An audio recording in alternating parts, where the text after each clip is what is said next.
नमस्कार, माझ्या चॅनलवरती आपल्या सर्वांचं मनःपूर्वक स्वागत. बरेचदा काय होतं, अचानक आपल्याला कुठल्या तरी कार्यक्रमाला जायचं असतं. मग अशा वेळेस आपल्या चपात्या शिल्लक राहतात. एखादी चपाती वगैरे उरली तर आपल्याला काही वाटत नाही, परंतु 4 चपात्या उरल्यामुळे म्हटलं आता काहीतरी बनवायचं. म्हणून मग मी आज उरलेल्या चपातीपासून मुलांना आवडेल असा नाश्ता बनवला आणि तो सर्वांना आवडला, म्हणून रेसिपी तुमच्यासोबत शेअर केली. तुम्हाला रेसिपी कशी वाटली ती कमेंट करून नक्की कळवा. ह्या चपात्या फार जुन्या नाहीत. सकाळची चपाती संध्याकाळीच वापरते आहे. ह्या चपात्या नरम असल्यामुळे हाताने छान बारीक झालेल्या आहेत. तर यामध्ये आपल्याला बारीक कापून घेतलेली पत्ताकोबी, तसेच बारीक कापलेला कांदा, किसलेलं गाजर, चवीनुसार हिरवी मिरची, पातीचा कांदा, यामध्ये पालकसुद्धा घालू शकता, बारीक कापून घेतलेली कोथिंबीर, शिमला मिरचीसुद्धा घालायचं यामध्ये अर्ध्या लिंबाचा रस. आपल्याकडे ज्या भाज्या अवेलेबल असतील त्या यामध्ये घालू शकता. अतिशय पौष्टिक असा नाश्ता तयार होतो. आता सर्व साहित्य एकत्र करून घ्यायचं. त्याला ओलसरपणा असेल तर आपले बॉल्स तयार होतील. व्हेजिटेबल्स घातल्यामुळे त्याला ओलसरपणासुद्धा आलेला आहे आणि चपातीसुद्धा फार कोरडी नाही. चांगलं चुरून एकत्र करायचं. आता यामध्ये आपल्याला चवीनुसार मीठ घालायचं आहे. त्याला बाइंडिंग येण्यासाठी आपण 2 ते 3 चमचे कॉर्नफ्लॉवर घातलेलं आहे. चांगलं मिसळून घ्यायचं आणि अगदी थोडं पाणी घालून गोळा होईस्तोवरच भिजवायचं. फार पातळ करायचं नाही. आणि घट्टसर असं व्यवस्थित मळून झाल्यानंतर त्याचे हे छोटे छोटे बॉल तयार करून घ्यायचे. आता कढईमध्ये तेल तापवायला ठेवायचं आणि त्यामध्ये हे बॉल तळून घ्यायचे. आता इथे आपण कॉर्नफ्लॉवरसुद्धा जास्त वापरलेलं नाही, अगदी बाइंडिंग येण्यापुरतंच वापरायचं आहे. त्यामुळे या पोळीचा जो चुरा केलेला होता त्याला छान बाइंडिंग आलेला आहे. किंवा मग एखादा मऊसूत शिजलेला बटाटासुद्धा तुम्ही यामध्ये वापरू शकता. बटाट्यामुळे सुद्धा याला छान बाइंडिंग येईल. इथे कॉर्नफ्लॉवर वापरलेलं आहे किंवा तांदूळाचं पीठ वापरलं तरी चालेल. मला हवं असेल तर तुम्ही मैदासुद्धा वापरू शकता. छान कुरकुरीत बॉल असे तयार झालेले आहेत. अशा प्रकारे सर्व गोळे तळून झालेले आहेत. त्यासाठी सॉस तयार करून घ्यायचा. आता जे व्हेजिटेबल आपण बॉल्स बनवायसाठी वापरले होते सर्व साहित्य घ्यायचं. बारीक चिरलेला लसूण आणि हिरवी मिरचीसुद्धा घ्यायची.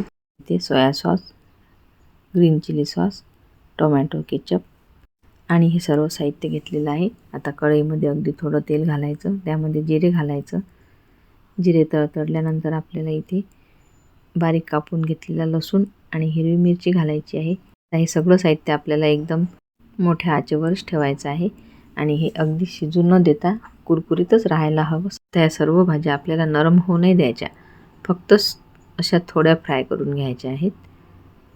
अगदी 1 मिनिटभर फ्राय करून झाल्यानंतर यामध्ये 2 चमचे सोया सॉस, 2 चमचे टोमॅटो केचप आणि इथे आपण ग्रीन चिली सॉस हा कमीच घालायचा, कारण आपण हिरवी मिरचीसुद्धा वापरलेली आहे. तुम्हाला हवं असेल तर तुम्ही रेड चिली सॉससुद्धा वापरू शकता. हे फार तिखट व्हायला नको. थोडं मीठ घालायचं आणि सॉसमध्ये मीठ असतं हे लक्षात ठेवूनच घालायचं. आता यामध्ये तुम्ही व्हिनेगरसुद्धा वापरू शकता किंवा मग अर्ध लिंबू घालायचं. आता इथे आपण 1 चमचा कॉर्नफ्लॉवर पाण्यात मिसळून घेतलेलं होतं ते यामध्ये घालायचं. आता आपल्या सॉसला छान दाटसरपणा येईल. रंगसुद्धा खूप सुरेख आलेला आहे आणि सुगंधसुद्धा छान येत आहे. झाला आपला सॉस तयार. तळून घेतलेले बॉल्स घालायचे, छान मिक्स करायचं. अशा प्रकारे उरलेल्या चपातीपासून गरमागरम मंचुरियन आपले तयार झालेले आहेत. हा झाला एक प्रकार. आता उरलेल्या चपातीपासून आपला दुसरा प्रकार बघूया, मनोहारी चिवडा. पण ज्या चपाती बारीक करून घेतल्या होत्या त्यामधला आपण अर्ध्या याचे मंचुरियन बनवले. आता अर्ध्या याचा मनोहारी चिवडा बनवूया. बारीक करून घेतली चपाती आहे, त्यामध्ये लिंबू आणि कोथिंबीर घालायची, चवीनुसार मीठ घालायचं.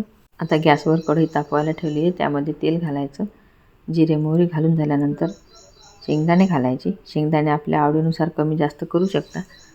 शेंगदाणे छान तळून झाल्यानंतर तुम्ही वेगळे प्लेटमध्ये काढून ठेवू शकता. नंतर घालायसाठी बारीक कापून घेतलेला लसूण आणि हिरवी मिरची घालायची.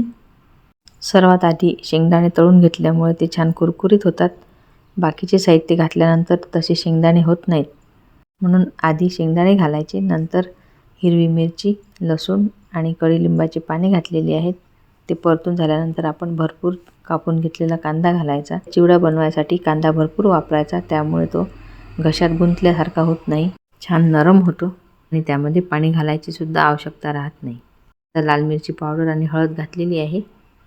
लाल मिरची पावडर आपल्या आवडीनुसार कमी जास्त करू शकता, पण जरा झणझणीत छान लागतो.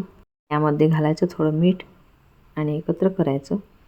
चपातीचा चुरा आहे त्यामध्ये आपण अगदी थोडं चवीनुसार मीठ घातलेलं आहे आणि भरपूर अशी कोथिंबीर आणि अर्ध्या लिंबाचा रस घातलेला आहे. मला हवी असेल तर थोडी साखरसुद्धा घालू शकता. सगळं एकत्र करून घ्यायचं आणि तयार केलेल्या फोडणीवरती पोळीचा चुरा घालायचा आणि छान एकजीव कालवून घ्यायचं. आता गॅसची फ्लेम मंदच ठेवायची आणि मंद आचेवरच झाकण ठेवून याला छान दणकून वाफ आणायची. भरपूर कांदा घातल्यामुळे आपल्या चिवड्याला छान वाफ येईल. त्यामुळे हा ओलसरसुद्धा झालेला आहे. व्यवस्थित एकत्र करून झालेला आहे. आता यावरती ठेवायचं झाकण. मला यामध्ये पाण्याचा हबका मारायचा असेल तर तुम्ही जरूर मारू शकता, परंतु पूर्ण खमंग असा परतून घ्यायचा आधी आणि नंतर थोडा पाण्याचा हबका मारायचा आणि नंतर झाकण ठेवायचं. असं केल्याने तो एकदम चिवट होत नाही, कारण तो भाजून झालेला असतो. छान असा मोकळा मोकळा होतो आणि नरमसुद्धा राहतो.